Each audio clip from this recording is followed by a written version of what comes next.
रोजिरे जीवन जगते, झाले मी त्यात बेधुंद.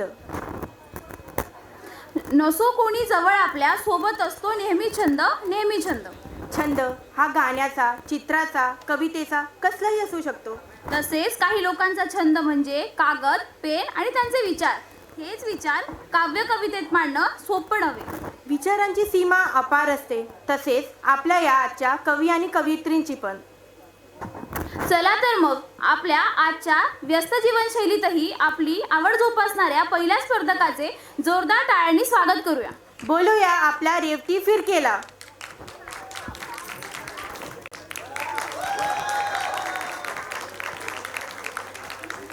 माझं नाव रेवती फिरके. देवाकडून मिळालेली अनमोल भेट म्हणजे मानवी देह, आणि या देहाला अधिक सुंदर बनवते ते त्या मानवाचं मन.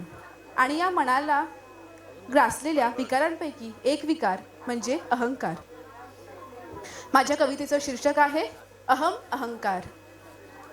लघु गोष्टीला विशाल स्वरूप देणारा, तुमच्या प्रगतीला खुंटी घालणारा, सर्व होत्याचं नव्हतं करणारा, दुसऱ्यांबद्दलचा आदर कमी करणारा, स्वतत्वाला खतपाणी देणारा, कोणत्याही असामीच्या नाशाचं कारण बनू शकणारा, नित्यप्रसंगी बुद्धी भ्रष्ट करणारा, एवढं असूनही लोकांनी जोपासलेला, आपल्यापासून मला दूर न जाऊ दिला असा तो मी अहम अहंकार.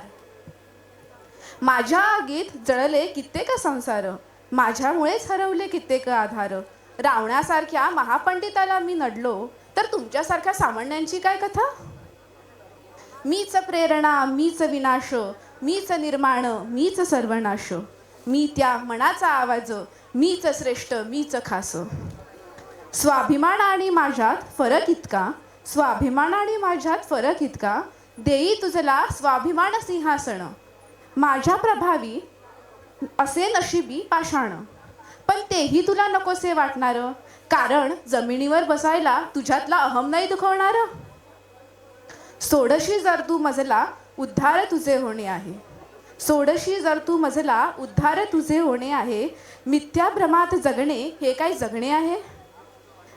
वेळीच सोडती शहाणे मला, वेळीच सोडती शहाणे मला, वेळीच समजती माझा डाव.